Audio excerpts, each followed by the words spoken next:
O que eu vou explicar hoje vai dar para vocês uma ideia mais aproximada da imensidão, da estupidez do que a nossa mídia, a nossa universidade ensina sobre um fenômeno chamado fascismo. Para dizer que, assim, tudo que eles dizem está errado, certo? É até eufemismo. Porque, além de tudo estar errado, eles ainda acrescentam algumas coisas.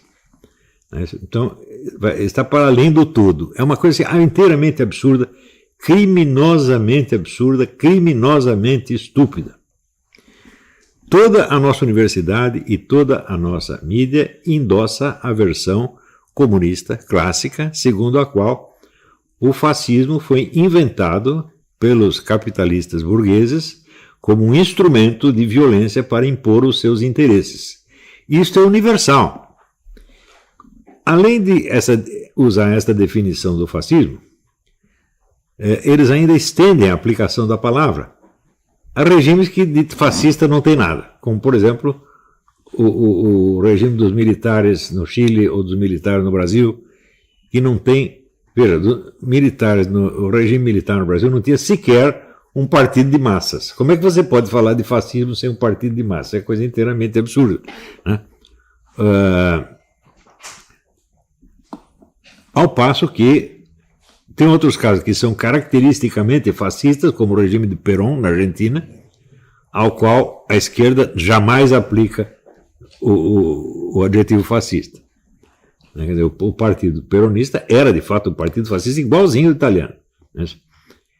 Então, para vocês terem uma ideia, eu vou começar aqui. Eu selecionei 2 textos para eu ler aqui. E depois dos textos eu vou fazer algumas considerações.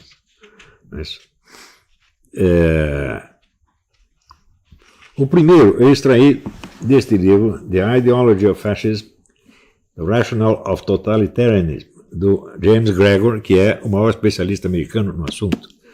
Os maiores historiadores do fascismo são James Gregor, americano, o Emilio Gentili, né, não Giovanni Gentili, que era o filósofo do fascismo, né, e o israelense Zeev Sternhell.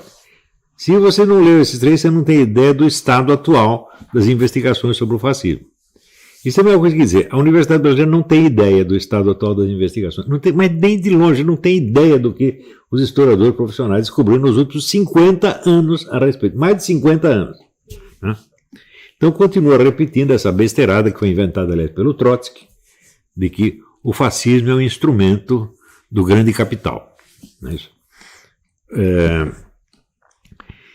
Então aqui, o James Gregor diz o seguinte: para Trotsky, o fascismo é um movimento plebeu na origem, mas dirigido e financiado pelos grandes poderes capitalistas.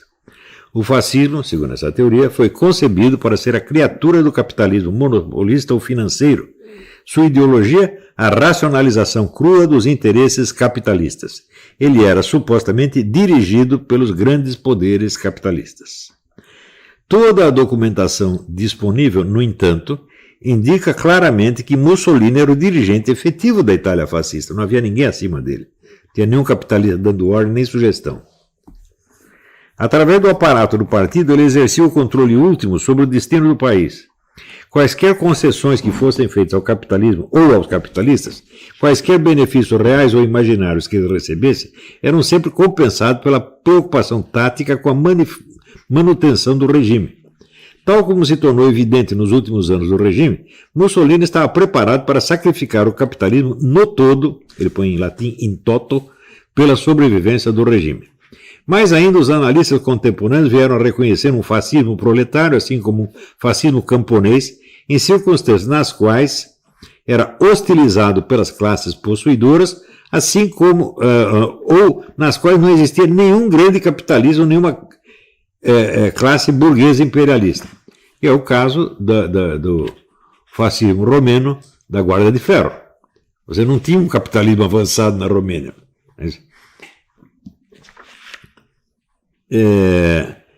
Sob tais circunstâncias, a análise marxista ou quase marxista é levada a uma interpretação conspirativa da história, na qual ela assegura que os grandes capitalistas da Argentina estavam realmente dirigindo o fascismo proletário de Perón. E os capitalistas da Romênia criaram realmente o fascismo camponês do Cornélio Corderiano, né? interpretações para as quais não existe nenhuma evidência, nem contra-evidência substantiva. Ou seja, você não tem o menor indício de que isso aconteceu. Mas os caras afirmam isso como se fosse uma realidade histórica comprovada e repete. Né? Sob a influência perversa da análise marxista ou quase marxista do fascismo, que concebe o fascismo como um movimento agressivo em favor do capital monopolista, as afirmações fascistas jamais foram analisadas enquanto tais. Este é o ponto. Este foi, na verdade, o primeiro livro que se publicou sobre a ideologia fascista. Quer dizer, o sujeito estudou e disse, peraí, eu vou ler o que os fascistas diziam e vou descrever o que eles realmente pensavam, qual era o plano do regime. Não é isso? Então, por exemplo, os argumentos, a argumentação do totalitarismo. Né? Até lá, esse material não tinha recebido nenhuma atenção. Mas não é impressionante que você tem milhares ou talvez milhões de intelectuais comunistas falando sobre o fascismo e nenhum tem o menor interesse de examinar os discursos fascistas? Né? É uma coisa muito impressionante. De fato, o James Gregory quebrou isso. Foi o primeiro que pegou o material e falou, eu vou ler e vou ver o que os caras realmente pensavam. Né? Ele teve a sorte de que ele chegou há um tempo a estudar com o Giovanni Gentile. Né? E, portanto, ele teve contato direto com, talvez foi o principal pensador do fascismo, e ele sabia o que Giovanni Gentile realmente pensava. Não é isso? Claro que ele não concordava, mas ele estava lá, ele ouviu, ele era testemunha. Né? Os fascistas jamais são permitidos a querer dizer o que disseram. O que disseram é sempre compreendido em algum sentido pickwickiano. Ontem eu expliquei o que é essa palavra pickwickiano. Pickwick é o personagem do Pickwick Papers, o romance cômico do Charles Dickens, e o Pickwick vive fazendo discurso, eles tem um clube lá onde ele faz discurso, e ele sistematicamente usa as palavras em sentido impróprio. Ele acredita que está dizendo uma coisa, mas na verdade ele está dizendo outra. Tá certo? Então, os fascistas dizem uma coisa e os comunistas dizem, não, realmente ele está dizendo outra coisa. Agora, esse negócio dos capitalistas é o seguinte, nunca houve uma prova de uma reunião de capitalistas planejando o regime fascista ou nazista. Nunca, nenhum. Então, como é que eles criaram o fascismo ou o nazismo como seu instrumento? Só se foi por mágica. Não precisa reunir, não precisa conversar, não precisa planejar. Aparece sozinho. Puf!